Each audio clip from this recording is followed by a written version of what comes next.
Nice to see you, Michael. Those coming in, we just want to warn you that this event is being recorded. So if you guys want to be on video, be off video, it's your choice. We want to welcome everyone to this event of the Global Urban History Project Dream Conversations Initiative. I'm just going to speak very briefly to explain what the initiative is and what Guhp is to those who are not familiar. So the Global Urban History Project is a professional association formed by historians who are interested in exploring the intersection of the global and the urban. It has been around for, I think it's going into its 5th year. We formed it in 2017. And in our first few years, we worked on organizing some, and we're just events in order to get people together to talk about global urban history, start forming networks of research collaboration and exchange of intellectual production on the topic. With the pandemic, however, obviously those events had to be interrupted, and we started to brainstorm ways that we could continue the conversations going and these types of collaborations going online. And so last year, our first initiative was to have a mentorship program to pair junior scholars with more senior scholars to work on, to develop a publishable product. This year, the mentorship program is in its 2nd iteration. But along with that, we decided to start this initiative of facilitating conversations that we felt were dream conversations, conversations that historians at this intersection of the global and urban wish to have. And so we developed 4 tracks of these dream conversations. Cities and Inequalities is one of them, but there's also Cities and Empires, Cities and the Anthropocene, and Theory for Urban History. So if you, those who are not familiar with these initiatives want to learn more, you can go to our website. I'm going to put the address in the chat, and you could see the different events that are being organized. And in Cities and Inequalities, we had an inaugural event in October. And that is recorded and available through the website. And so this is our 2nd event, where we are bringing together 4 excellent scholars with their work on cities and exploring the idea of inequalities at moments of transition in capitalist and socialist regimes. So this is the event for today. We're very excited to have them share their work with you. Sorry about that. Was that me? So I'm going to introduce the four participants today so we can get straight to their presentations. And the format we chose was to have short presentations, sort of like the lightning round model that the AHA started doing a few years ago. So they'll give a brief presentation based on a PowerPoint, and this will hopefully leave a lot of time for questions and for discussion and for conversation about their work. So very briefly, the Cities and Inequalities Initiative, right? The goal is to think about more critically about how we can understand the development and patterns, production and challenges of inequalities by focusing on cities and how they're being influenced by global events. So in this panel, which is entitled Urban Inequality and Political Struggle, Socialism, Capitalism, and Global Cities in Transition, our 4 panelists are going to look at questions of inequality in these moments of political transition. The first panelist is Catherine Zubovich, who is a professor at the University of Buffalo and the author of Moscow Monumental, Soviet Skyscrapers, and Urban Life in Stalin's Capital, which came out in 2020 by Princeton University Press.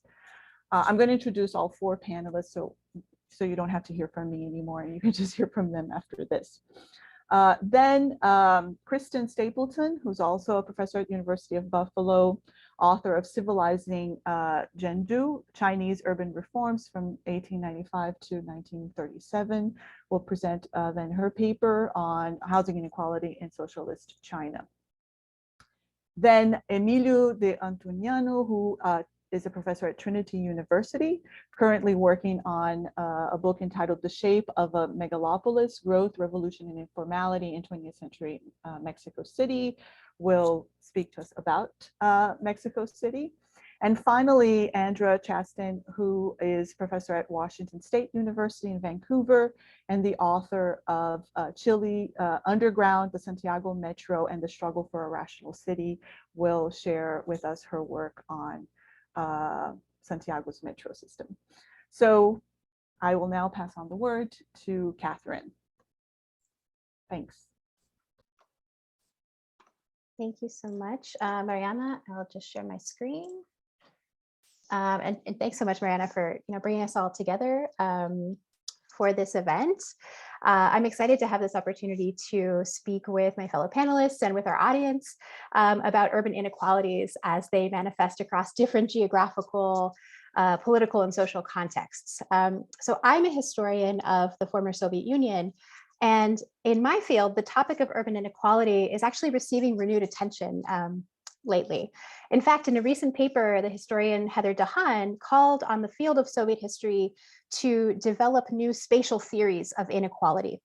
And so I'm thinking about what I will present today in relation to Heather's call. And I think that we in Soviet history actually have a lot to learn from other fields in this area. So today I'm going to tell you about some of the social inequalities that were emerging in Moscow during the late Stalin period. That is the years between 1945 and 1953. And I'll focus on how residents of Moscow articulated their perceptions of inequality and how they themselves responded to this, the tactics and strategies that they used to petition for, say, better or equal access to amenities and services. So I'd like to open with this Soviet cartoon.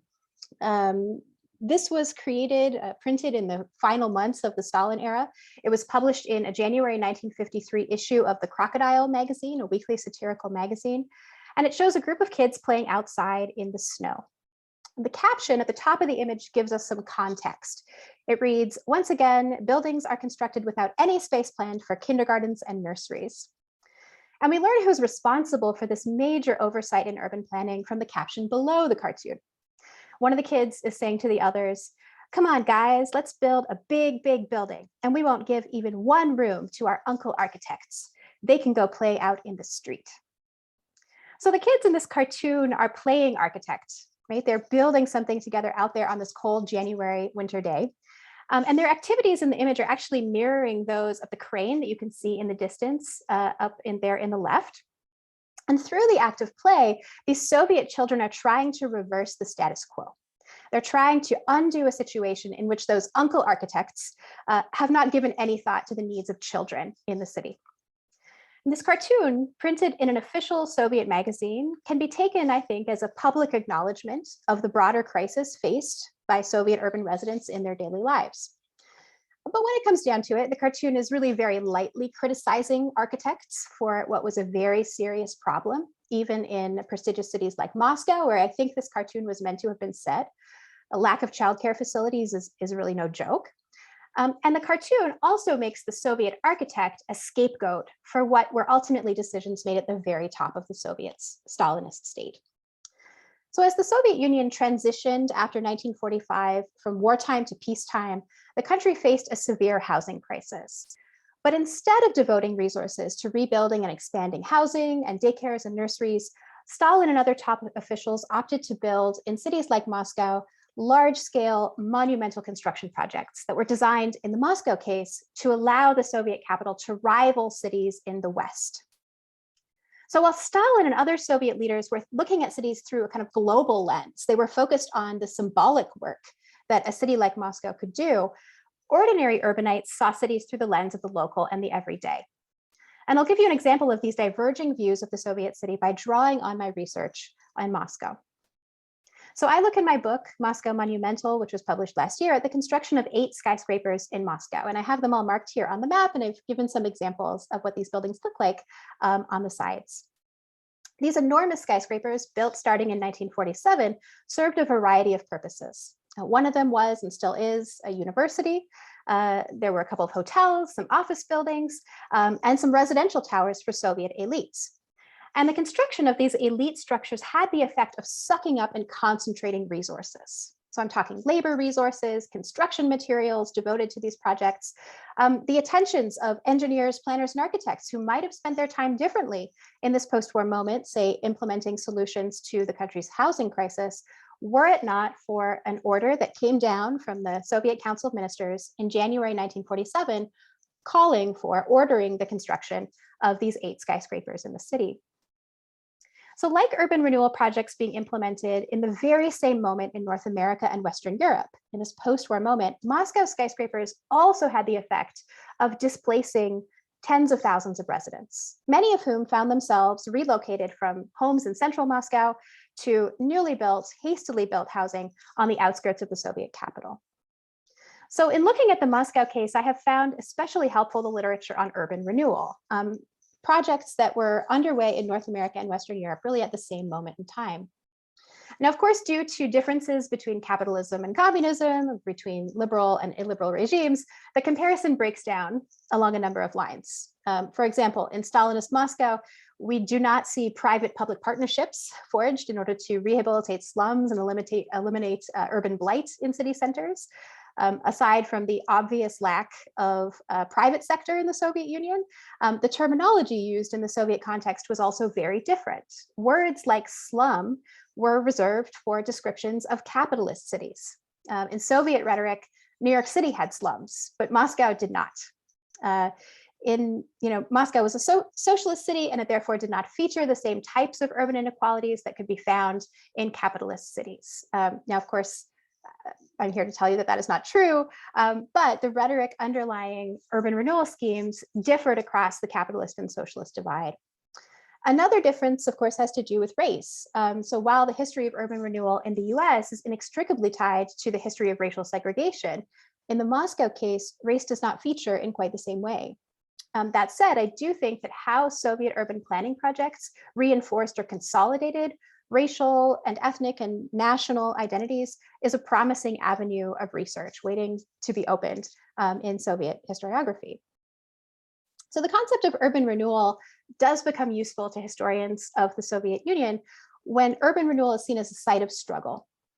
Moscow's late Stalinist citywide skyscraper project quickly became a site of struggle between Soviet officials and residents who articulated very different concerns and different visions of urban life.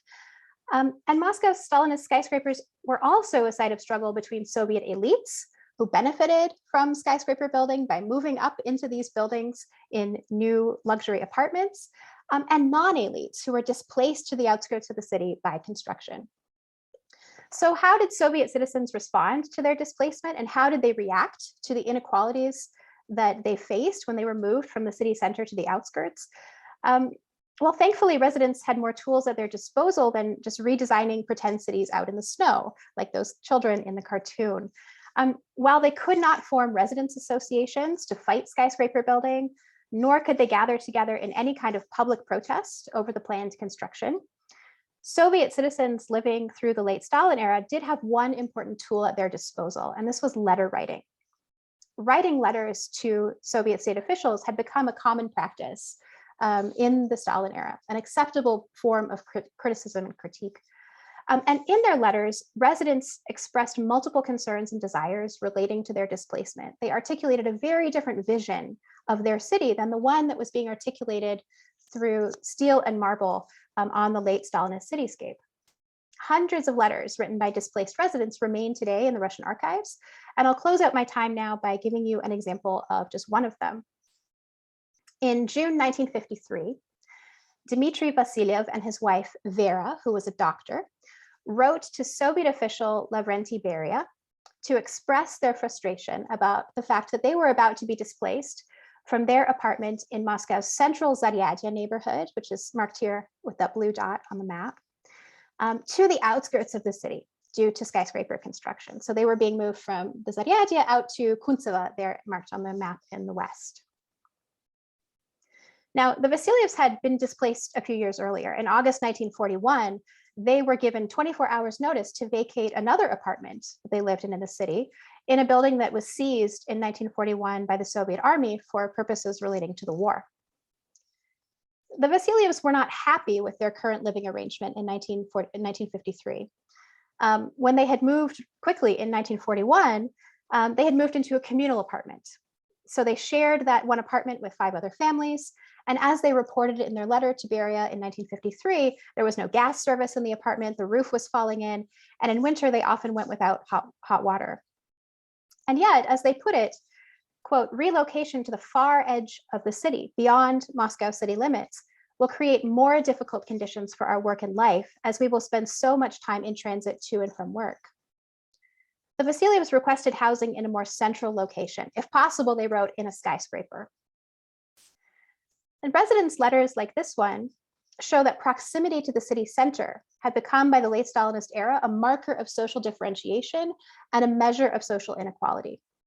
And while communism promised something very different, late Stalinism produced city spaces in which the inequalities of Soviet life, as they were beginning to really crystallize in the late Stalin era, those inequalities were intensely felt in those city spaces by residents who perceived urban renewal projects in terms of the destabilizing effect that these projects had on their daily lives. So I will leave it there and pass the floor to the next speaker. Thank you, Catherine. So although we're in the same department at the University of Buffalo, Catherine's work draws on her completed research. Her book came out and won a big prize, the Pushkin Prize. Congratulations, Catherine. My work, though, this project on housing is very new. My previous work has mostly been on urban administration in the pre-1949 period. And I also just completed a manuscript in the Elements series, which I hope will be published soon. This is a series that Guhp has been very much involved in, and Michael Goebel, who's here, is one of the editors of it. And it's on it's on the idea of the modern city as it was introduced in Asia in the 19th and 20th centuries. And so I'm hoping that will appear. And I cite some work by people who are here, Bernard Keogh and Lynn Lees, and many, many other people. But anyway, so to get on to this project, thank you very much for joining us. So it's a new project for me, and let's see, how do I advance the slide? There I go. China's communist government brought about a radical change in urban housing during the 1950s and 60s when Mao Zedong was in charge. For centuries, residences had been built and managed via basically a private market. Urban populations were highly mobile with much seasonal migration. In 1949, the new regime seized control of densely packed cities, and over the course of the 1950s, it put a stop to what it called the blind flow, mangliu, of people. This culminated in the famous household registration, or hukou, system, which aimed to prevent entry into cities without permission. As you can see from the figures here that I have taken from this Liu, Rou, and Zhang book, in the period of the Maoist period from 1950 to 1978, the density of housing increased dramatically. The amount of floor space per person declined.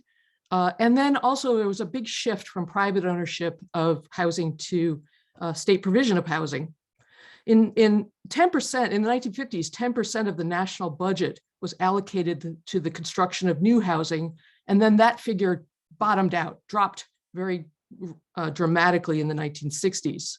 And much of this investment that actually was made was in so-called danwei housing. So if you know anything about Chinese history under the Maoist period, you know about danwei. They're organizations such as factories and schools where workers are on the state payroll. David Bray's book is a great source to learn about it. So in addition to salaries, in the Maoist era, danwei employees, people associated with the danwei, received social benefits, including housing through their employer.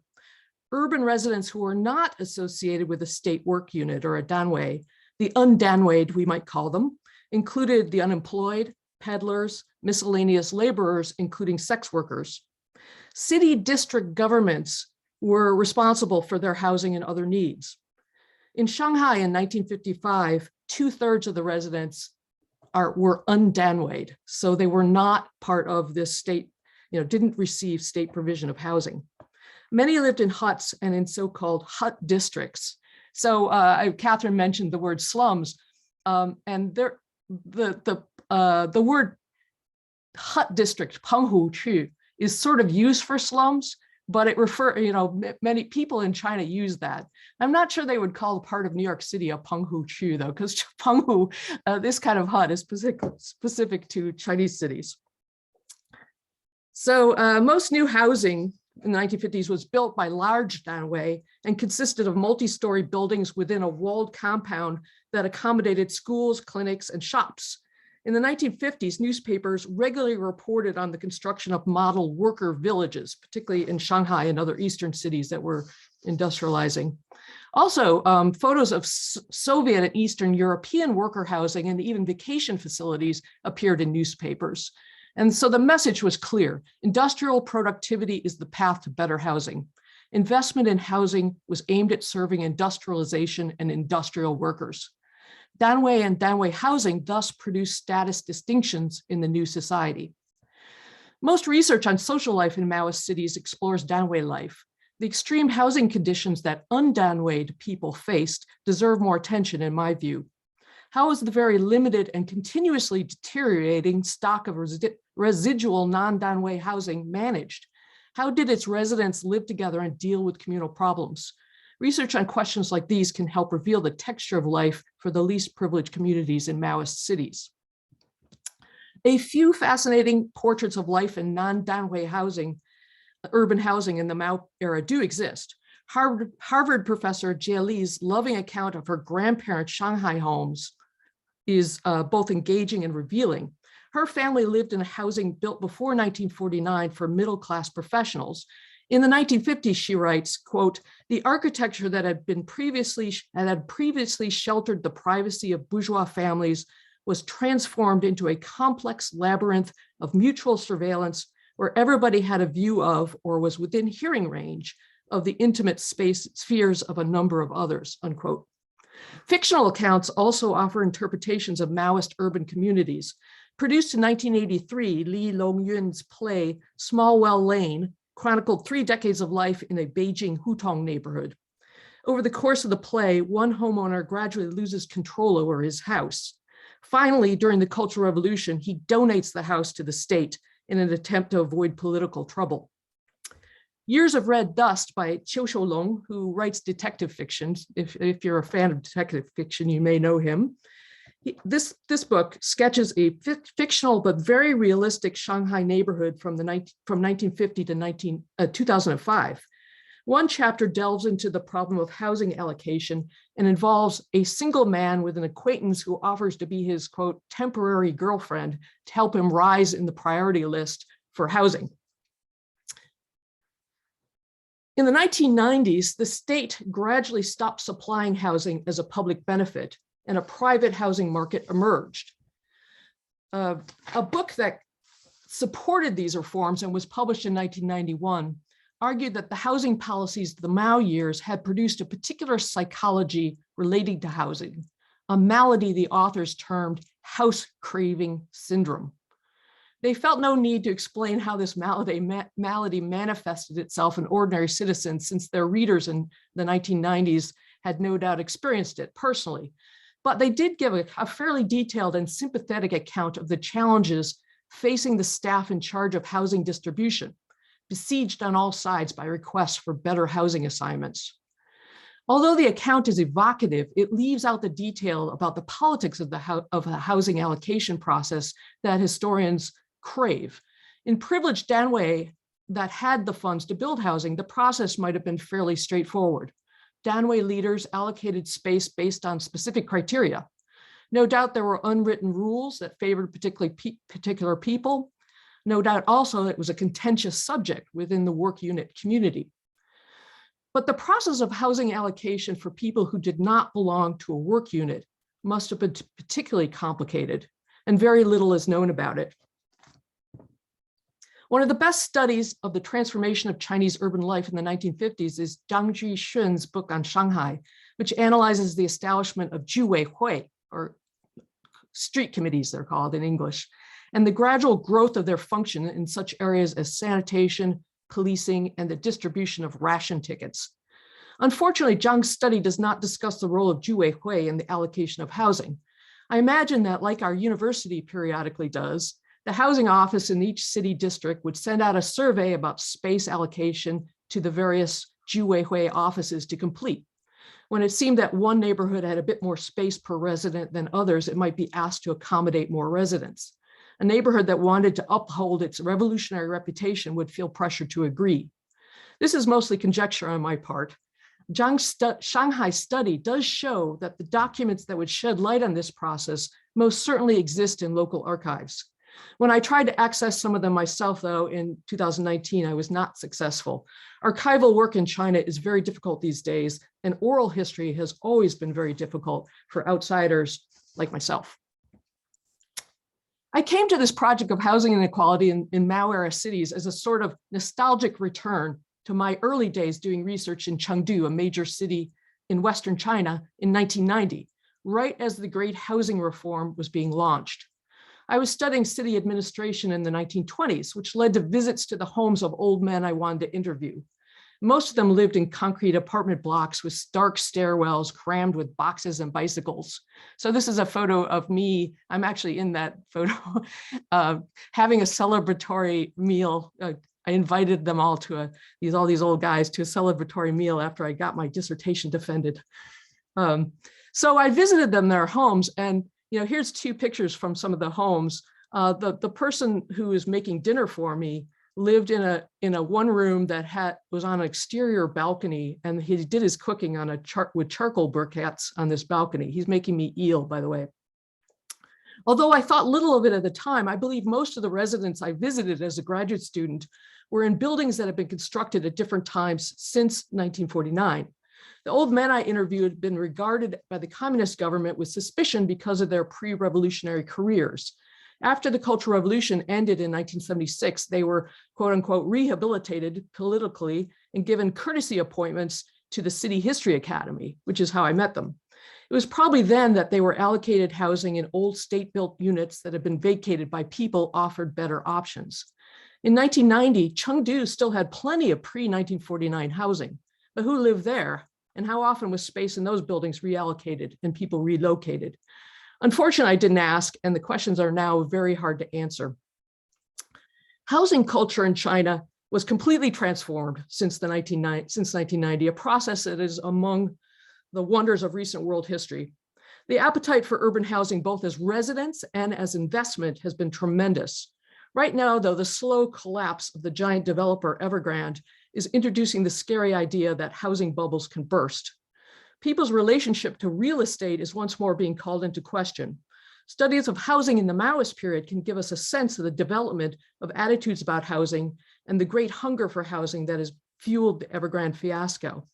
It's a very challenging area for study, but an important one, and unfortunately one that I'm just getting started at, so I don't have a whole lot of research results to share. I hope this overview and question raising has been useful or valuable or interesting to you. Thank you.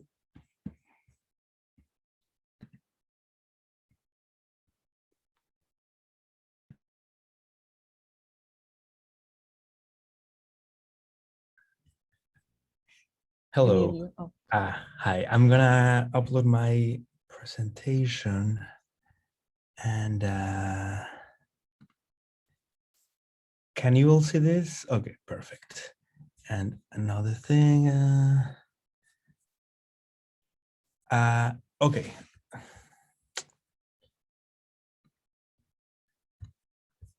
So,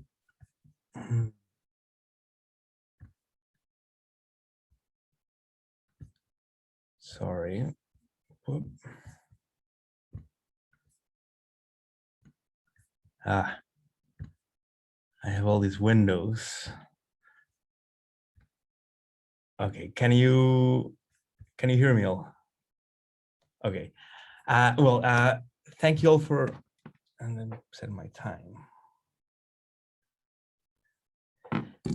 Thank you all for being here. I'm very happy to join you all, and thank you, the Global Urban History Project, and especially Mariana for organizing this.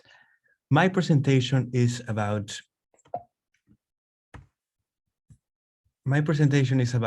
housing for the working classes in mid-century Mexico City, one of the largest cities in the world and the capital of a country that underwent a social revolution in 1910.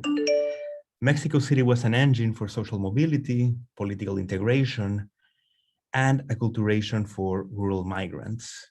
It was also a site of inequalities, a planning failure, and in many ways an environmental disaster. These contradictions materialize in colonias proletarias, or proletarian neighborhoods, which is the topic for my talk today. Depending on the source, proletarian neighborhoods can be are described as a revolutionary housing policy, or on the other hand, they are often described as an archipelago of misery, a sort of urban cancer surrounding Mexico City. These proletarian neighborhoods were the most important housing form in 1930s and 1940s Mexico City. There were around 300 colonias proletarias in 1950, where approximately 700,000 people lived.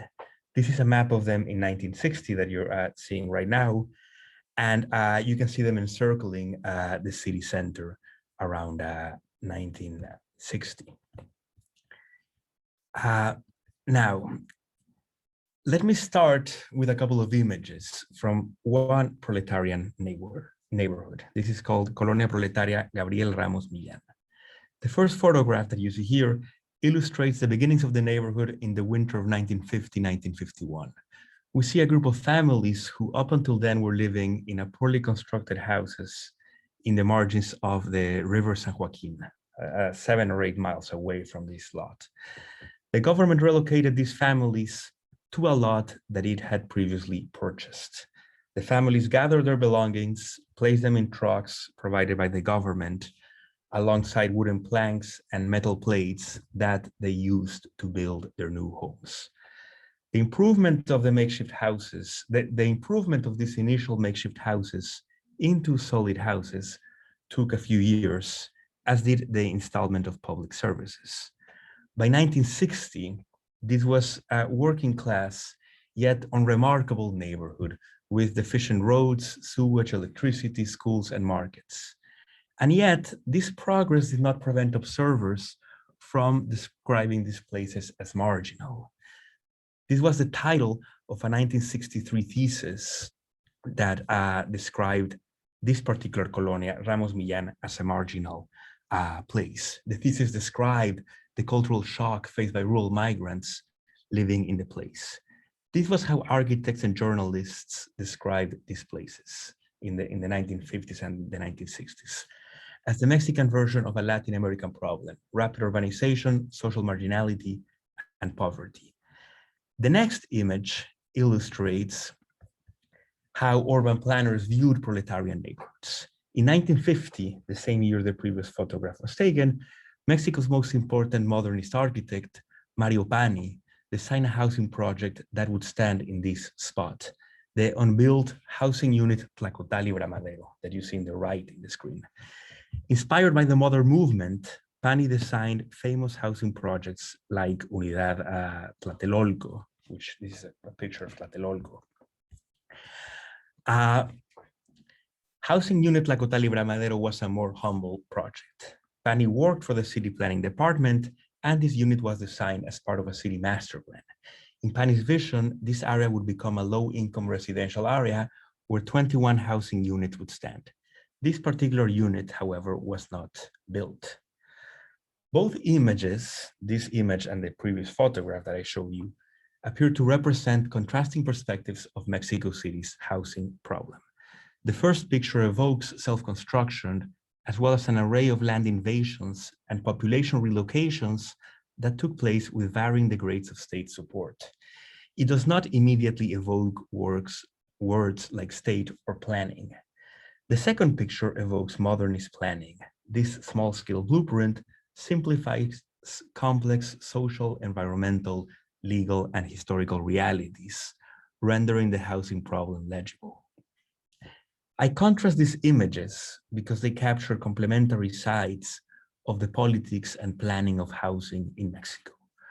For planners, housing was an architectural and an urban problem. For technical bureaucrats, it was a matter of public services and finances. And for government and party officials, it was a matter of politics and governance. Mexico's post-revolutionary government was authoritarian and committed to social justice. So all of these considerations were part of its thinking about housing. Mexico City's proletarian neighborhoods reconcile these contradictions, combining the messy politics that we associate with informality and clientelistic politics, modernist planning, and corporatist political ideas, of which I will say a couple of words now. A first feature of corporatism in these proletarian neighborhoods was the existence of a city code that regulated proletarian neighborhoods. This was not a construction or a zoning code, but one that regulated residents of neighborhoods, more precisely, the ways in which they could petition for urban services. The code created official resident associations to negotiate with the government, associations that it conceived as a corporate form of political organizing. This code was a tool of political control, ensuring that residents would negotiate with and ultimately be subservient to the government. A second feature of proletarian neighborhoods was the fact that many originated in land expropriations.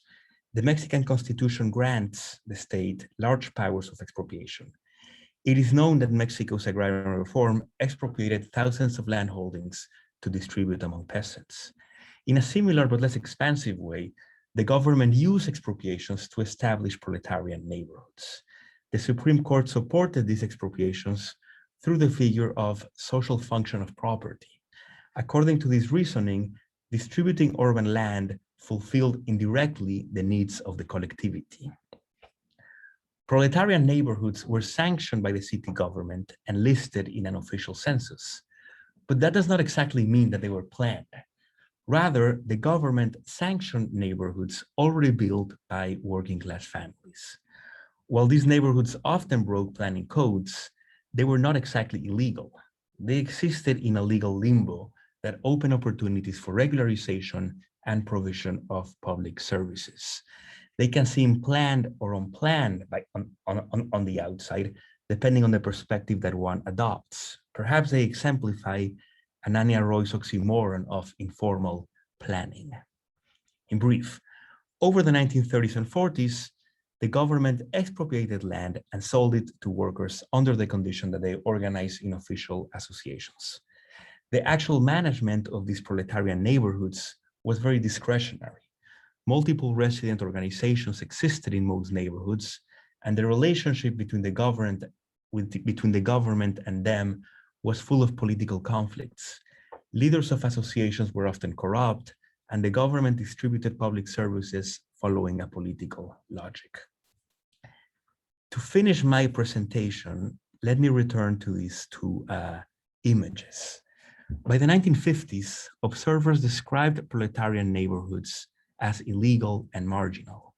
In fact, historians often fail to mention the government involvement in these places. How can we explain this overview, and how can we make sense of the contradictions that proletarian neighborhoods embody? Let me go back to Colonia Ramos Millán. In Ramos Millán, the city government purchased the land, designed a housing project, and distributed lots through messy, politicized, and sometimes corrupt mechanisms. Modernist architectural visions also shaped the place, even though Mario Pani, the architect, did not build his housing unit in the end. After all, the government purchased the lot of Ramos Millán, influenced by architectural calls to decentralize the city and build housing project. But this place was shaped less by urban policies and more by the politics of post-revolutionary Mexico. Land expropriations were not simply decreed by the government, they were a response to residents who deployed the language of the Mexican Revolution to demand the right to the city.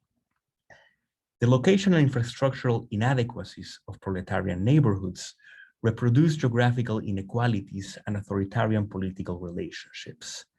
But proletarian neighborhoods were also a viable housing policy that reached, in comparison with modernist housing units like Tlatelolco, which I showed before, hundreds of thousands of families.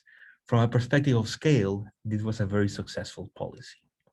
The success of the policy cannot be separated, however, from the context of Mexico, a post-revolutionary society that had just experienced a massive war mobilization, a place where revolutionary languages could be deployed by popular groups. The policy of proletarian neighborhoods is inseparable from the politics, the leverage that organized groups had to demand expropriations, land, and urban services. Proletarian neighborhoods were an ambiguous and contradictory housing form and urban policy. They were a setting for urban corporatism, architectural modernism, and a welfare state on the cheap.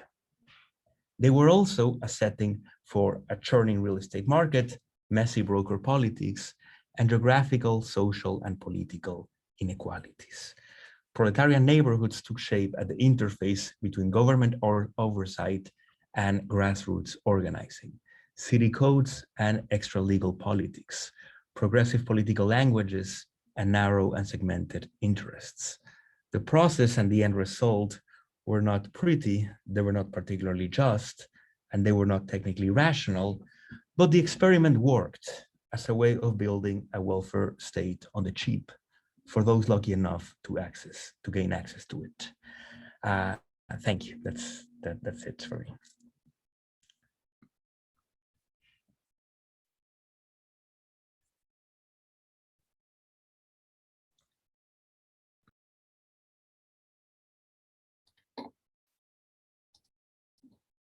Hi, everyone. Can everyone see my screen? Okay, great. So I want to thank the Global Urban History Project for organizing this event, but especially my fellow panelists and Mariana Dantas for your work in putting this all together. I'm going to talk today about the history of the metro system in Santiago of Chile. This is one of the largest urban transit systems in Latin America. It includes underground lines as well as above ground lines. As you can see from this title slide, this is a viaduct line. Santiago is the largest city in Chile. It's the capital with about 6 million people and a large proportion of the country's population. One of the big questions that I'm interested in, and which I think animates a lot of this panel, is how does political ideology influence urban development? To what extent do watershed events like revolutions, counter-revolutions, social protests, military coups impact the urban fabric? Chile is a particularly interesting case because its history in the 20th century is strongly marked by processes of revolution and counter-revolution. In 1970, voters elected Salvador Allende as president. He was a socialist. And he led a coalition of socialist and communist parties known as the Popular Unity, which sought a peaceful, democratic path to socialism. So in the context of the bipolar Cold War, this was a radical idea. 3 years later, in 1973, he was overthrown in a military coup by General Augusto Pinochet. That military regime would last 17 years until 1990. The regime committed human rights abuses, executing about over 3,000 opponents and torturing many thousands more. And it also carried out very harsh austerity measures in an effort to stabilize the economy and to transform it. In the process, privatizing many different sectors. The Santiago Metro is a particularly interesting case because it crosses these political divides. Early proposals for a subway actually dated from the 1920s, and talk of a metro grew even louder. There were many different proposals. It was really often in the public sphere in the 40s and 50s. But it wasn't until the 1960s that the conditions came together. In the late 60s, the center-left reformist government of Eduardo Frei Montalva greenlighted the project. So he signed a major loan with French banks and a French-Chilean consortium did lots and lots of studies and then oversaw the start of the project. And they broke ground just before the end of Frey's term in office. Under Allende, the project continued, although the economic crisis by 1972 really curtailed construction. But he managed to sign another loan with France. So by the time of the military coup, the first line was about half built. So you can see in the image on the left, that was what the city's main thoroughfare looked like at the time of the coup. So it was being all torn up, doing this cut and cover construction. That was the sort of situation at the time of the coup. Under Pinochet, the first line was inaugurated in 1975, and the second line opened in 1977. The whole scope of the project was severely limited, however. The original plan was for 90 kilometers by 1990, but in fact, it was only about 24, 25 kilometers by 1990. But since then, construction has boomed, especially since 2000 or so. So the project spans democracy and dictatorship, socialism, and capitalism. Now, this history surprised me in a few ways, and I'd like to share some of them with you. For one, I expected that political change would have had a stronger impact on the project.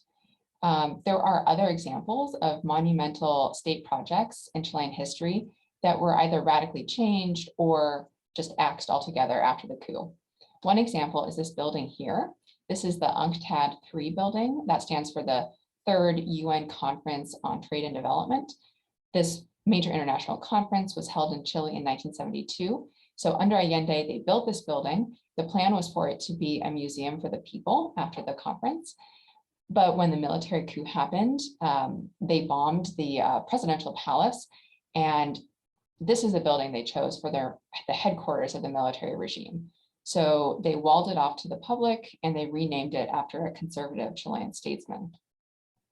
And there are other examples too of big state infrastructure projects that got axed after 1973. But with the metro system, there are actually a surprising number of continuities. The basic layout of the project remained the same up until about 1990, until the end of the dictatorship. The dictatorship did slow construction significantly, but leaders from across the political spectrum, so I'm thinking the 60s, the early 70s, the dictatorship, and up to the present, they have continued to work with French banks and French lenders and French train suppliers. One of the other things that struck me as I did this research was that despite the roots of the project under a center-left government, Frey's government, the metro did little to challenge social hierarchies and in fact reinforced many social inequalities. It's not surprising as much now, but I wanted to share this with you to kind of a little bit of the journey, the research journey that I had. And the ways that the metro did this, reinforcing inequality, were in the end very mundane. Often these were pragmatic cost-benefit analyses that essentially baked inequality into the system. One example is that urban planners had long argued in the 40s and 50s, had long shown that transit needs were most dire in the north-south corridor. So north-south through the city, partly because there were not as many good roads in this direction, and also because of a natural barrier. There was a river here, so getting over the river. There was also just higher demand. Working class neighborhoods largely were in the north, the west, and the south, while the east was middle class and upper class. But planners in the 60s decided to build the east-west line first, which was surprising, and it was highly criticized at the time. So in an effort to try to understand why, some of the reasons that I found in terms of the rationales given at the time, one was that planners wanted to relieve car congestion. That was a major factor. They were less interested in relieving congestion caused by buses, and more they wanted to alleviate car congestion that was happening in those middle and upper class neighborhoods in the east. Another reason was that there was already a major thoroughfare running east-west, which would make it cheaper to build the first subway line. So that meant that it was a little bit easier to travel east to west, but the expropriation costs would be lower than building it through a built up in city blocks north to south. And lastly, one of the calculations that they actually did was about the value of time saved. And the planners calculated that car users had about twice the incomes of transit users. And so into the calculations that they did, they figured that there would be a higher economic savings by alleviating by freeing up the time of car users because of their higher incomes. So Santiago's existing inequalities are kind of baked into the system from the beginning. Very briefly, although I'll say that political context did matter. Under the Pinochet dictatorship, the Metro became an icon of the regime through the public inaugurations, the speeches given at the inaugurations of the first two lines, and the way that the regime heavily enforced a very safe, clean, patrolled environment inside the Metro. Not to mention the fact that the Metro cost more to ride than the buses, and I can say more about that in the Q&A. The Metro became sort of an icon of the dictatorship in the eyes of many urban residents. But precisely because of this close association, artists and activists use the Metro to draw attention, to point out the hypocrisy of the military regime. So on the right, you see an image by the artist Elias Adasme. He's a performance artist, an avant-garde performance artist. This is one image of several that he took called A Chile, to Chile. And we see his semi-naked body hanging upside down from a Metro station sign. The station is Salvador, so savior. The scene evokes an image of torture on the one hand. He also the artist explains that it plays with the idea of exposure, exposing his body, exposing the hypocrisy of the regime, and next to the longitudinal map of Chile. So, his body, the body politic, and then the name Salvador evokes Salvador Allende, and also larger themes of redemption. So this was one way that the Metro was used by artists. And I have another that I can share with you if you like in the Q&A. That's a folk song. And then to zoom up to the present, more recently, the Metro has again become a site for intense social and political struggle. In 2019, a fare hike on the Metro sparked fierce protests with students, high school and university students calling for mass fare evasion. So in this image up here, you see pictures of students standing on the turnstiles and calling for mass fare evasion. That quickly spread to much wider protests and really a spontaneous uprising. There were many, many protests over the days and weeks following at the end of 2019 and into 2020. This image on the larger image is what many describe as the largest protest in the history of Chile that happened following this wave of protests that was initially sparked by a Metro fare increase. And these protests range from many things, but they focused above all on the legacies of inequality in Chile and how neoliberal policies first put in place under Pinochet have spurred economic growth while leaving many people behind in that process. And I leave you with this image because despite the ways that the Metro reinforced inequalities in the city, it also became a powerful symbol and site of protest, a space not just for building state power, but for critiquing it. Thank you.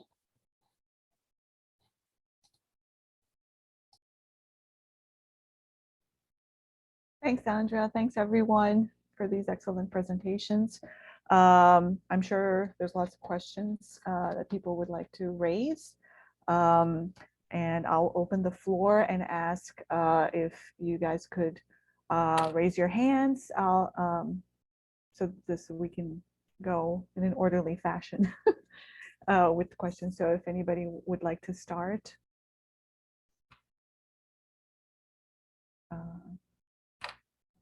And Michael, please.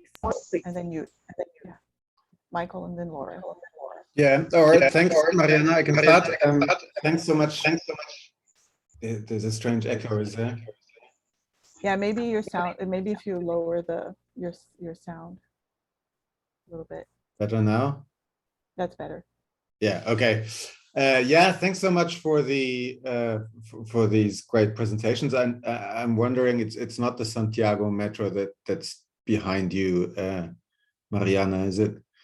On but No, it's not. I wanted to ask one question to Andra and one to Emilio, and for Andra it would be a little bit why you would have expected the coup to have such a major impact on the planning to begin with. So you mentioned a few buildings that were, you know, begun and then not finished, but the metro is of a different magnitude, I suppose, right? So I mean, there's some examples. So famously, you know, Pinochet didn't privatize copper again after Allende had nationalized it, so or was nationalized before. Anyway, so basically, I wanted to hear a bit more from you. What you would have expected Pinochet to do differently? That would be my question. And in Emilio's case, I wondered about I essentially wondered about the distinction between colonias proletarias and just working class neighborhoods that were built in that period, right? So I mean, in all parts of Mexico City are called colonias. So in a sense, colonias proletarias means proletarian neighborhood, right? As you translate it, but it seems to be also more of an official designation, right? So basically, I wondered in terms of planning, how exactly do you tell colonia proletaria from just any working class neighborhood that was being built in the 60s and perhaps facilitated by the state with these committees moving in and so forth? Andra, do you want to go first? I'll bring an image that will help to answer the Sure, question. yeah. You should go first. Thank you for the question. So I shared the sort of, I guess I framed it that way, was something that surprised me, partly in an effort to stick to the kind of TED Talk style. Like I wanted to have a sort of narrative journey to the research. But of course, now that I mean, once I started doing more of the research, it was a lot less surprising, I think, because there were a lot of sunk costs already, and the project was, you know, half built. So it's not that surprising that they at least finished the first line after the coup. And the other examples, so one is, I mean, some major housing projects. There's a San Luis housing project that was like, you know, popular public housing, but it was located in the east in the wealthier neighborhoods. And that was halted, and then basically the purpose of it changed a lot after the coup. Another example was they were building what was to be one of the largest public hospitals, I believe, in Latin America under Allende, and that was halted, and that building was actually just left partially built for many years. And I think more recently they're trying to turn it into a mall, or maybe that was accomplished. So you're right, though, that the metro is kind of an interesting parallel to the copper industry, which was nationalized under Allende, and it was very popular, and so that was not changed. That remained the same under the dictatorship. And I think what is, I guess the bottom line is that the changes, so the military came to power without a clear plan. So they were sort of improvising in a way, and the metro was already there, and they brought the main architect back. He's a Christian Democrat, so he had been very influential in the 60s, kind of sidelined in the Allende years, and then they brought him back because he was ready to go.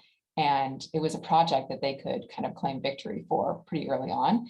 But then the scope of the project did shift a lot, and it was really shrunk thanks to the neoliberal policies, but those took years to happen. So I guess it was not an immediate thing. It was by the late 70s and by 1980 or so that the neoliberal kind of ideas in the government had really had an impact and were changing the way the metro looked, just slowing construction and emphasizing the bottom line. So where could they find, like, how could they make the bottom line better, essentially searching for passengers. And one way to do that is to emphasize wealthier neighborhoods because they could pay for riding the metro. So that's a kind of a long answer.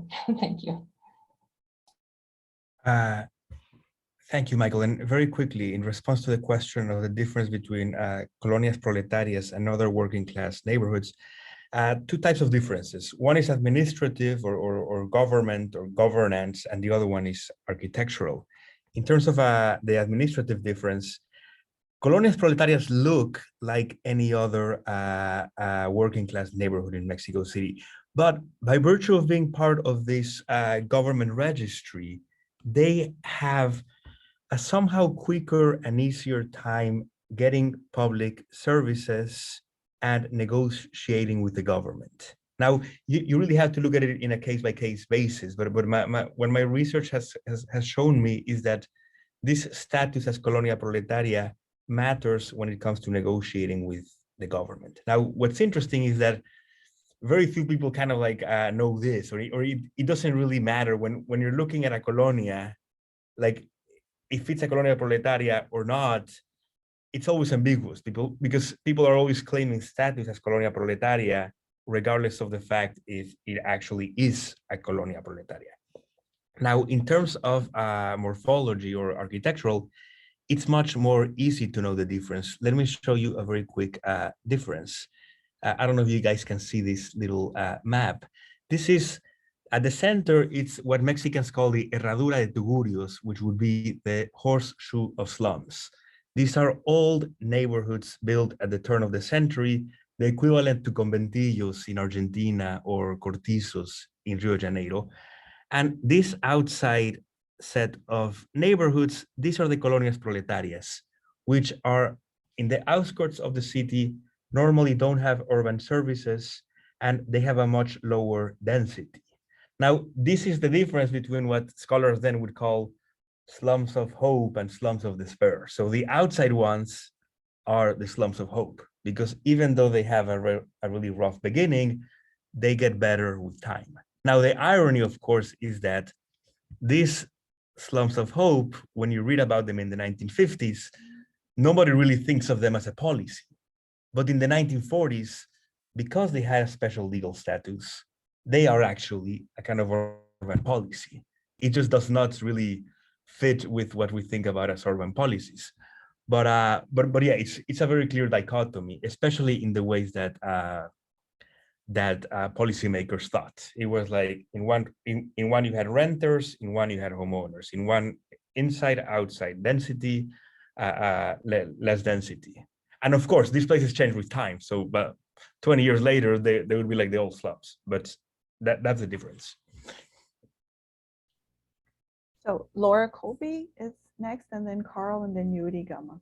Yes, good evening to everybody and greetings from Helsinki. It's 11 o'clock in the evening and snowing like hell outside. So dark and cozy winter evening. Right, I have a question to everybody, so try to be very short in doing it. First of all, to Kristin and Katerina, I would like you to elaborate a little bit what kind of heritage movement or what kind of heritage institutions existed in Moscow and in China in relationship to this urban renewal. I mean, both as institutional and civic. When following up the urban renewal, for example, here in Western Europe and Scandinavia, from where I come, we had quite strong city museums, antiquarian authorities and intellectuals who reacted against the urban renewal. So a little bit to hear about this. And then to Andra and Emilio, it was a little bit unclear for me, the work of division or labor in between the government and the municipality or ciudad, the city. You both used government as being the primary operator in creating proletarian neighborhoods and Metro in Santiago de Chile. But this happened in capital cities, and as far as I understand, they must have their own administration and governance. So what was the relationship in between the government and the municipal, the city hall, both in Mexico and Santiago de Chile? Who really decided and what? So thank you. These were my questions.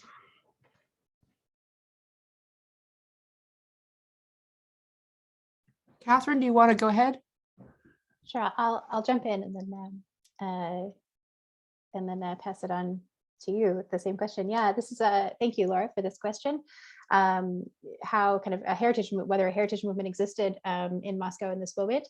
It's not until the Khrushchev era that a heritage movement in a broader sense took shape in the Soviet Union, and that was able to kind of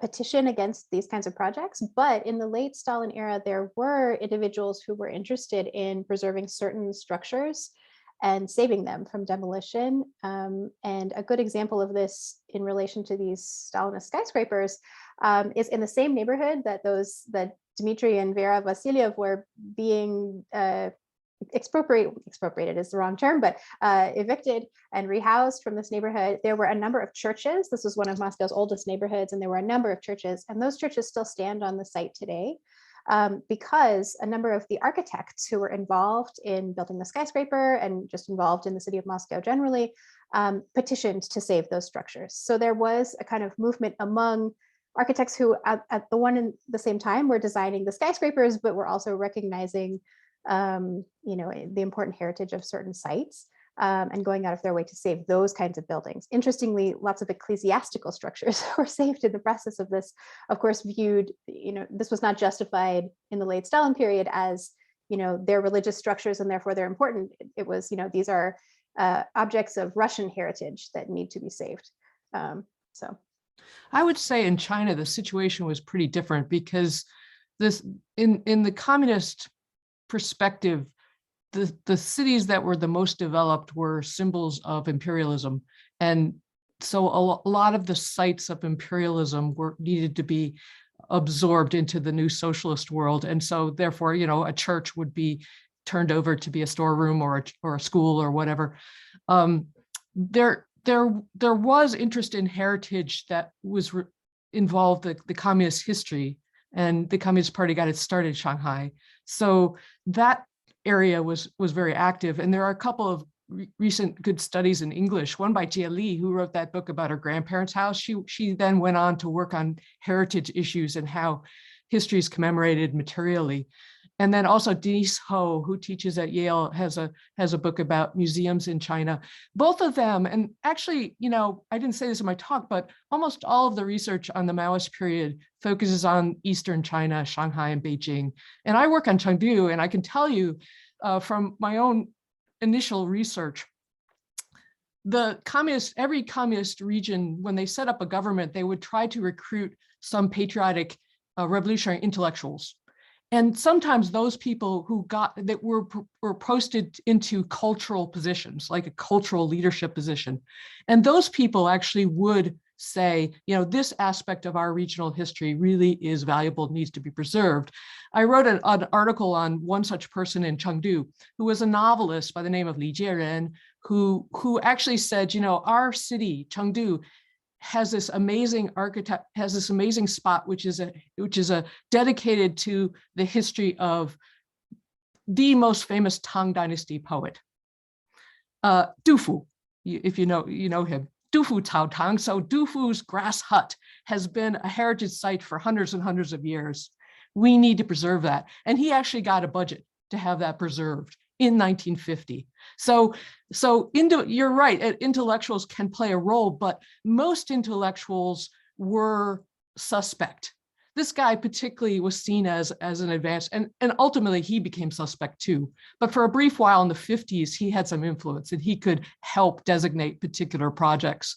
But anything that was very tainted with imperialism, I think got knocked down or reallocated or a more interesting question more broadly I love the old architecture that still was there when I was there in 1990s. And then all of that has been pretty much flattened since then in the housing boom in the 1990s. Heritage now in China is a fascinating topic because basically it involves destroying everything and then rebuilding it in an idealized old way. So the heritage is all very much manufactured these days. Thank you for the question. Thank you. I'll just say, yeah, thank you for the question. That in the Chilean case, it was the national government that was signing the loans and carrying out the project. There were there were different comunas, so municipalities kind of, but there was no one that covered all of Santiago. So there was the Santiago city center and then all of the other comunas that had become part of the urban area, but there was no overarching government for the metro area, which was a frequent topic of, it was a frequent complaint by planners at the time. But it seemed that the municipal leaders had quite not much power in this process. Except that said, it's tricky. Also, there's fewer archival sources for most of the comunas, most of those areas. But the eastern one, Providencia, which is the one that the line went into in eastern Santiago, they did have a lot more say actually in shaping the project because their planners basically they wanted a different orientation to promote development, commercial development in that neighborhood. Yeah, thank you for the question too. I don't want to take a lot of time, and there's a lot of things to say about the federal and municipal, and many that I still don't understand. Mexico City does not have a mayor who's elected, so the mayor is appointed by the federal government. So mayors are in a way weak figures. I think a way of responding to your question is that there are many important public works federal projects that take place in Mexico City by virtue of it being a capital city. So big highways or large expropriations or the modernist housing unit that I showed you, many of those are federal projects. Now, when it comes to the politicking of moving people and deciding who gets to be in one lot, those are extremely local politics that are kind of like, there's local leaderships that oftentimes work with representatives who are kind of like defending their claims over certain neighborhoods. So it's kind of like they're like a modernist federal kind of like a thrust, and then there are very local kind of like political actors who are dealing with who has claims to certain lots. I'll just say that, but it's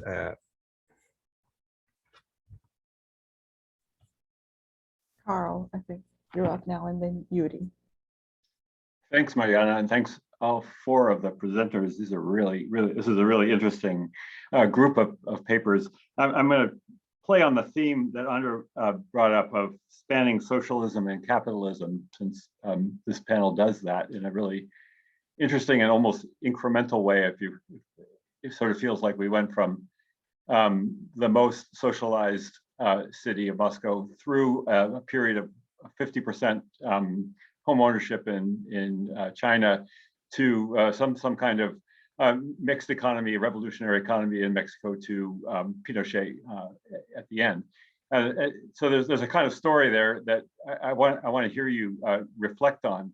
In particular, just thinking about the whole concept of the capitalist city versus the socialist city, maybe, but in particular, the sort of sense that capitalist cities are just so overwhelmingly the story that we live with now, according to theorists, and that inequalities are baked into that whole conception.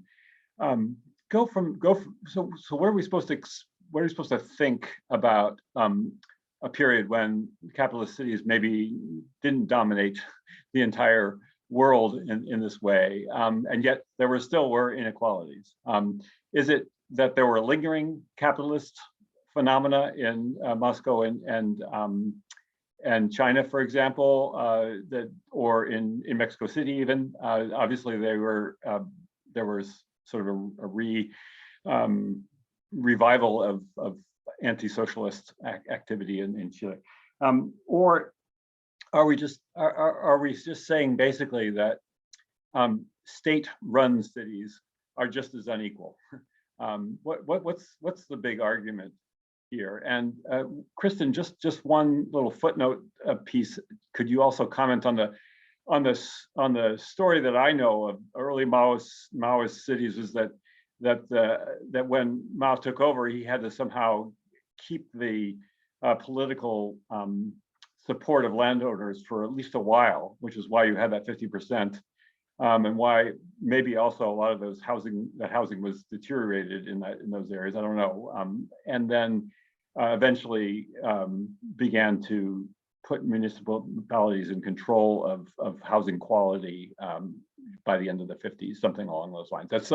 I don't know the story well enough, but maybe you can clarify that. And then Catherine, if you could just comment on the ramshackle buildings that are at the bottom of your opening picture that contrast so clearly with the skyscraper. Who owned those buildings? Were those all state owned? Is that why they couldn't be slums? Or was there still a lingering private ownership in there that might help explain some of these inequalities that it's worth exploring? Thanks. Well, maybe I'll start this one and say, yeah, Carl, I think you're right that, I mean, the communist government in 1949, 1950 had a huge number of things on its plate. And, you know, immediately socializing all the housing stock would indeed have caused a huge amount of consternation. But they did, I don't know how effectively, but they did start setting limits on the amount of rent that could be charged. And I think that signal was read by people who own property to like be careful and not invest too much on this property that, you know, its future is unclear. And so I think that led to, you know, concern and conservatism investment. But then, you know, the thing about the equality is if we focus on cities, basically people in cities were much more advantaged than people in the countryside. So if we look at inequality in general in the Mao period in the 1950s and 60s, people who knew anything about the cities who lived in the countryside wanted to move there, regardless of the terrible state of the housing in there. So if we're looking at the overall inequality, I think, you know, the city inequality is not as problematic, but it was there. But, you know, I think one of the ways they dealt with it, you know, you asked about the causes of it, but one of the ways it was handled was by presenting this vision, you know, we're going to achieve this, we're going to achieve that. The Great Leap Forward was all about how we're going to, you know, overcome England in 15 years and all that. Why it happened, you know, I mean, basically, I think it was a huge bureaucratic mess, and people were able to manipulate that bureaucratic mess in some similar ways that people are able to manipulate a capitalist economy, but in some different ways too. I mean, who you knew was probably much more important, I mean, for everybody in this socialist society than it was in a capitalist society. One of the good things is you can actually take your money and buy something anonymously and, you know, get about the same quality as everybody else. You know, I think in the socialist world, you know, so their priorities were not on urban consumer culture. And therefore that made things very scarce, and therefore that put a premium on who you knew. So I think the political economy of it worked out a little bit different, but whether it's more equal or less equal for an urban dweller, I don't know. Basically, if you're in the rural areas, you're really in trouble. Maybe I'll jump in as well, since the way Kristen's just described the Chinese case is so applicable to the Soviet one as well, right? The real contrast between the urban and rural is really important to bear in mind here too. And in my case, I'm looking at Moscow, right? The kind of showcase city where like most of the resources are clustered in the first place. But even there, we see these kinds of, you know, social segregations and the kind of spatial reordering in the Stalin period of kind of different classes throughout the city. The ramshackle buildings in front of the skyscraper in that first image are all state-owned buildings, but it's complicated also in the way that Kristen's saying, because you know, all of those buildings, a lot of those had been inherited from the pre-Soviet period, or, you know, maybe are from an earlier moment in the 1920s, but those kinds of structures would have been given to certain agencies to have, a warehouse to store these kinds of things. Maybe a different ministry had access to this sort of building. And you can see when it comes to the displacement and the evictions that they have to do on these sites, the plots that they choose for the skyscrapers, a long list of different agencies that have tenure for certain buildings. So even though it is a socialist state in which technically the state owns everything and has access to, can expropriate anything at will at any moment, there are still these different kind of competing interests for individual buildings or an apartment within a building or a room within an apartment. And so it's really, really complicated and messy in this very similar way to what Kristen is describing. Are state-run cities just as unequal? Yeah, maybe they are. I think that especially if we're talking about the Stalin era and the final years of the Stalin era, we're looking at a system in which there has been a very kind of rigid formation of class still in this moment. And then as the Soviet Union moves into the Khrushchev period, there's more of an attempt to rectify the housing crisis, to provide housing for everyone, to kind of deal with this class structure that has really solidified under Stalin. So it also kind of depends on what period you're looking at. I'll give it a shot. Thank you, Carl. That's like that question, I guess, and it's kind of looming in everything we're saying. And I think we're all kind of uncomfortable. Kind of like say exactly where does inequality, how do you measure inequality? I mean, there's ways in which economists measure it. Something I will say about Mexico City is that the social forms of property that the Mexican Constitution had, that they're similar to many other like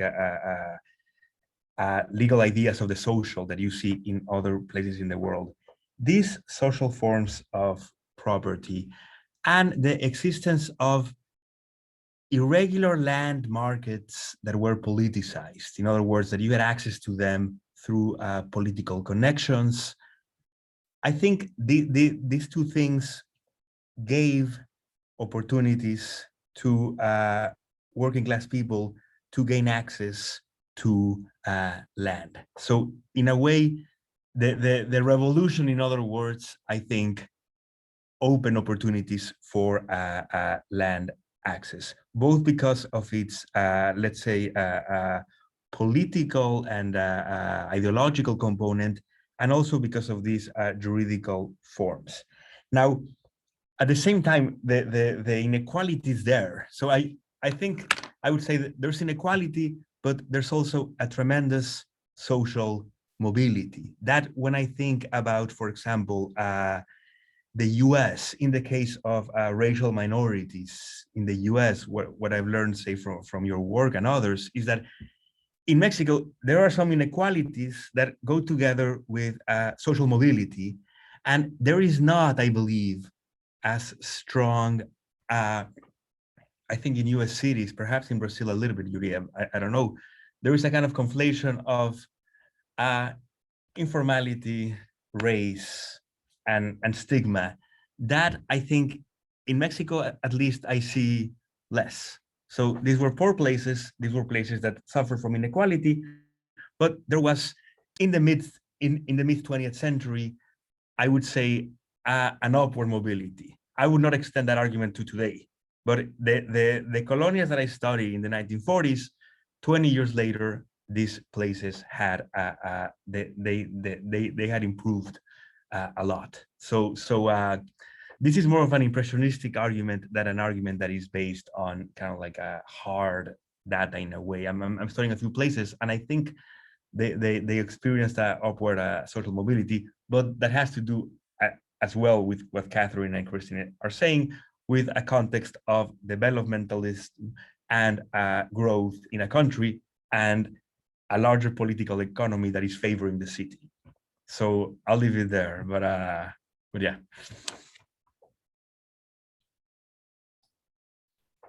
I'm inclined to, I almost just don't want to say anything so that Yuri can ask this question.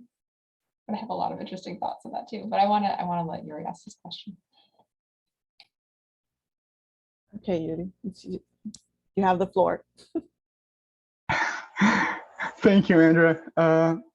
So my dissertation, I'm a PhD candidate at UMass Amherst, and in my dissertation, I discussed the history of public housing construction in Northeast Brazil.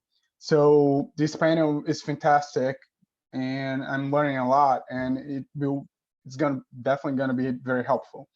So in my dissertation, like, I investigate the government's mass investments in social housing, and it mainly starts with them, with the authorities, right? So I posited more or less that these authorities and the elites, they used housing as a tool of cultural shaping the working class, and by several reasons throughout pretty much the entire 20th century. And my question is related to that. I mean, how it's pretty much for everybody that spoke today, and I like to know if you learn about that. You know, if you saw anything related, like, for example, like in my case, I'm talking about my case that I'm researching, like establishing new ways of payment and new forms of people dealing with the economics, the economy, right? Like paying mortgages and loans as something brand new, and also establishing new sanitary habits and fostering political culture that usually it's something like, you know, you can, it's almost like tactile, you know, you can see that these things are being not enforced but fostered, you know, like with the construction of social housing and the metro. Thank you.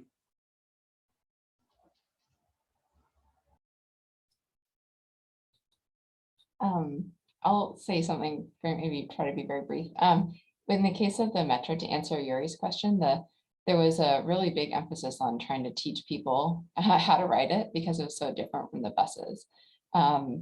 So I guess I didn't see as much of an overt, you know, cultural shaping of. There was a lot of, you know, we're going, like the metro is modern, it's going to modernize Chile, but also from the very practical side, we need to make sure that people, you know how to use escalators, know where to wait, you know, don't, you know, cause like safety problems inside the stations. But there are a lot of rules that were not like rules about how to ride the metro that didn't exist for riding the bus. You know, no vending, no begging, like a lot. You could be fined for dressing indecorously, you know, immoral behavior, a lot of that during the dictatorship. And then also, I just thought it was really interesting, your question, Carl, because, and as Kristen mentioned, the rural-urban divide is so important also in Chile. And yeah, it's, and lots of other cities were saying, why can't we have a metro? You know, why is the money going to Santiago? And with the question of inequality, I think a really big point for a country like Chile is, you know, there's so many constraints on, if you're going to build this project, where are the loans coming from?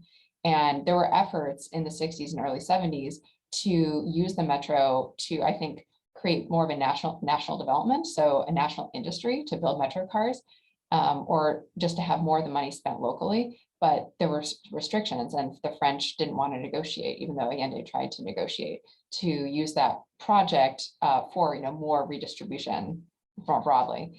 So those kinds of global capitalist constraints were present under socialism too.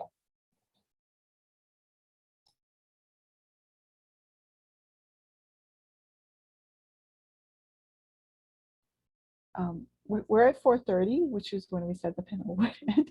But I think I'm just going to let each other, since Andrea spoke, the other three presenters just wrap up a final thought, address Yuri's question or something that, you know, has come up, so that we can wrap this up nicely. All right, And, I'll lead off. How's that? Mhm. Thanks for your question, Yuri. It sounds like a very interesting project you have. I'd say that in the Danway housing, very much a kind of communal life was forged, because people all met together frequently, and eventually they added, you know, loudspeakers, and people would do their exercises in the morning. But even without that, the Communist Party launched a number of what they call campaigns, yundong, to do things like clean your house and kill the 5 pests. So people went through like killing sparrows and things. So there are all sorts of coordinated efforts that involved a lot of art because a lot of people were not literate. And I showed you a picture of somebody hanging their Mao portrait in their new house. So definitely guidelines like that of how to live a good socialist life were pervasive in the 1950s and 60s. Thank you, everybody. I enjoyed this a lot. I'll say something in comment to Yuri's question as well. In the case of Mexico, there is a strong, let's say, a strong authoritarian bent in the part of the government. For example, that you can see in things like hygiene. So starting in the late 1800s and early 20th century, there is a stigmatization of places that don't have sanitary facilities. There are ever more stringent codes regulating hygiene and these kind of things. I think for the most part, the popular classes kind of like embrace and adopt many of these technologies and codes, but especially after the revolution, they kind of like reframe the thing, because before the revolution there are codes that say that it is an obligation that houses are connected to the water system and have indoor plumbing and such things. After the revolution, these things that used to be, I think, code regulations forcing houses to have certain things, they get switched into rights that people are claiming, like, we have a right to these things. So I don't see that strong an imposition of morals and habits on the part of the government. I see a little bit, but I have the impression that it's not that relevant. For example, in colonias proletarias, there are all these kind of like worries of people that, people have pigs and chickens in their yards, and they see it as kind of like how to say, kind of like remnants from the countryside that you have in the city. But of course, all of these things are very kind of useful strategies for making money, and like some people are selling pigs and then making money that then they're using to purchase houses. So it's all very capitalist, and it's not kind of like a traditional or anything, but people see it as traditional. But I don't think it goes beyond people complaining about that in some architecture magazines of like, how is it possible that people have chickens in their little backyard? But I don't see like a more strong project than that. I'll quickly weigh in as well. Thanks, Yuri, for that great question. And yeah, your work sounds really fantastic. There's definitely a large and I think growing literature in Soviet history dealing with this idea of how cities shaped, culture, and how they were kind of mechanisms through which people themselves were supposed to become part of the revolution, shaping the working class. So I'd love to share some of that literature with you by email or something if you'd like to share your email, maybe in the chat. But in my case with the skyscrapers that I look at really quickly, those are, elite structures, right? The housing that's in those buildings are all about kind of shaping an elite Soviet culture. And the really prized thing about those apartments in the residential towers is that they are single family apartments. So they're moving people out of collective dwellings situations into their very own single family spaces. And then that process becomes magnified under Khrushchev in the late 1950s with a mass housing campaign that aims to expand that same kind of move from the communal to a single family apartment to everyone. And there's great books by others, like Steve Harris and Christine Varga Harris and others dealing with that process as well. So I'll leave it there, but thanks so much everyone for this great panel. This was very stimulating. All right, so I think we have to wrap it up. And so I want to thank everyone, all the presenters, all the attendees, and all the wonderful questions. As the final word, I would say I'm going to leave this discussion with a comment that that Catherine actually brought up at the beginning, where you said, you know, urban renewal is a site for tension and conflict. And I think that in all of the papers, like, we were able to see how these moments of renewal or reform brought about conversations about what to me I felt was intensely conversations about urban needs and housing needs, and who gets to define what is a need, right? And how that becomes a point of contention that leads to these interesting dynamics that you guys described, but also some interesting inequalities, right? And to me, one thing that was fascinating, because I've been thinking a lot about this, is how privacy in a lot of your works becomes both a point, an issue of need, but also an issue of inequality, right? Who gets to have privacy in an urban setting? And so I think we'll leave this conversation with something very intriguing to continue to pursue. And I hope we can continue this conversation further, whether in published form or other panels. So everybody, please keep checking in on our website for further announcements and schedules of events. And thank you so much again, Catherine, Kristen, Emilia, and Andra, for sharing the work with us. Thank you all for coming. Yes, thank Bye. you all. Thank you.